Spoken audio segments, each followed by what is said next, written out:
एक प्राचीन समय की बात है। माता पार्वती ने भगवान शिव से विनम्र स्वर में पूछा, हे नाथ, आपने समुद्र मंथन के समय हलाहल विष पीकर संसार को बचाया था। उसी कृपा को स्मरण कर मुझे भी 5 ऐसे दिव्य उपदेश दीजिए जो मनुष्य को हर संकट से बचाएं, गरीबी को दूर रखें और जीवन को सुख समृद्धि दें। भगवान भोलेनाथ मुस्कुराए और बोले, हे देवी, उत्तर देने से पहले मैं तुम्हें एक कथा सुनाता हूं।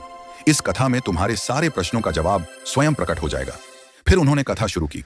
किसी राज्य के बाहर एक विशाल वट वृक्ष पर एक बूढ़ा गिद्ध और उसकी पत्नी रहते थे। एक ठंडी रात में गिद्धनी ने कहा, स्वामी, रात लंबी है, ठंड बहुत है, कोई ऐसी कथा सुनाइए जिसमें ज्ञान भी हो और नींद भी आ जाए। गिद्ध ने प्रेम से कहा, प्रिय, मैं तुम्हें अपनी आंखों देखी सच्ची घटना सुनाता हूँ। इसमें 5 ऐसी बातें हैं कि यदि मनुष्य इन्हें अपना ले तो सबसे बड़ी विपत्ति भी टल जाती है और गरीबी पास फटकती भी नहीं। और उसने कथा शुरू की। बहुत वर्ष पहले इसी वृक्ष पर मैं अकेला रहता था। उस नगर में उत्तम नाम का एक युवक रहता था। पिता से झगड़ा होने पर पिता ने गुस्से में उसे 4 सोने की अशर्फियां देकर घर से निकाल दिया और कहा, जा परदेश में व्यापार कर, कुछ करके दिखा। उत्तम 4 अशर्फियां लेकर परदेश चला। रास्ते में उसकी मुलाकात एक साधु से हुई। उत्तम ने विनम्रता से कहा, महाराज, कोई ऐसी कथा सुनाइए जो परदेश में काम आए। साधु मुस्कुराए, बेटा, मैं कथा सुनाऊंगा, पर हर कथा की कीमत एक अशर्फी। तैयार हो? उत्तम ने सोचा, विद्या परदेश में सच्ची मित्र होती है, और हामी भर दी। साधु ने पहली अशर्फी ली और बोले, 1, परदेश में अच्छा व्यापार न मिले तो खाली मत बैठना। जो भी काम मिले, छोटा हो या बड़ा, तुरंत करो। खाली बैठने से जेब और मन दोनों खाली होते हैं। उत्तम ने कहा, बस यही कथा?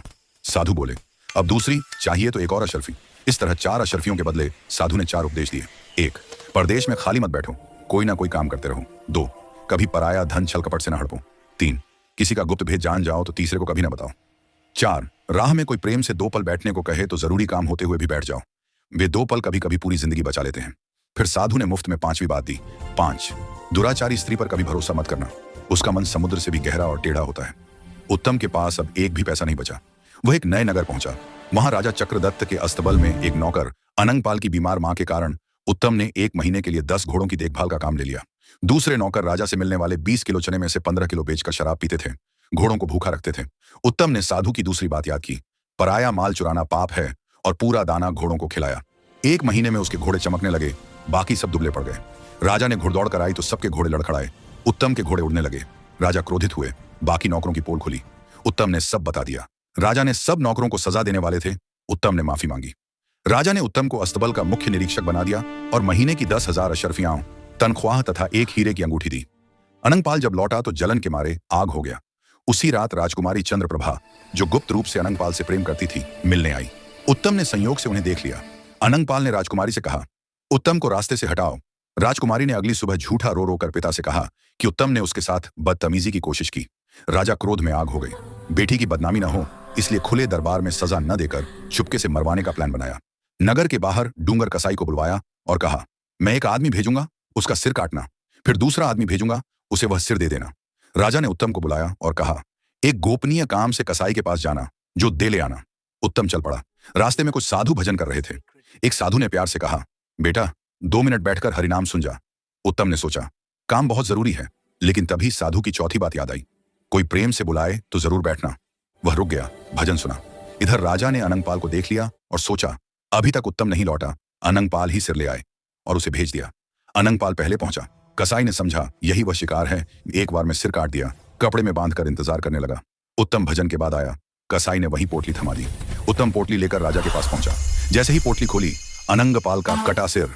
राजकुमारी चीख पड़ी और पागलों की तरह सारा सच उगल दिया कि अनंगपाल के कहने पर उसने झूठा आरोप लगाया था। राजा को सब समझ आ गया। क्रोध और पश्चाताप से व्याकुल होकर उन्होंने तलवार निकाली। राजकुमारी डर गई, तलवार छीनकर खुद के पेट में घोंप ली और प्राण त्याग दिए। राजा का हृदय टूट गया। अगले दिन दरबार में घोषणा की, मैं राज्य त्यागता हूं, इस गद्दी का हकदार अब उत्तम है। सबने लाख रोका, पर राजा जंगल चले गए। उत्तम राजा बना। राजा बनते ही उत्तम साधु के पास पहुंचा और पूछा, महाराज, आप संत हैं, फिर 4 अशर्फियां क्यों ली? साधु मुस्कुराए, बेटा, मुफ्त की विद्या मनुष्य भूल जाता है। जिस चीज के लिए कीमत चुकाई वही हृदय में उतरती है, और ये 4 अशर्फियां आज भी वैसी की वैसी हैं, ले जाओ।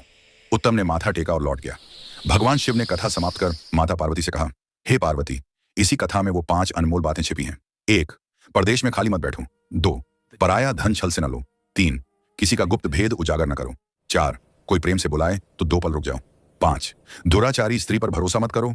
इन 5 बातों को जीवन में उतार लो, गरीबी पास नहीं आएगी, सबसे बड़ी विपत्ति भी टल जाएगी। माता पार्वती मुस्कुराई और बोली, हे नाथ, अब सब समझ आया।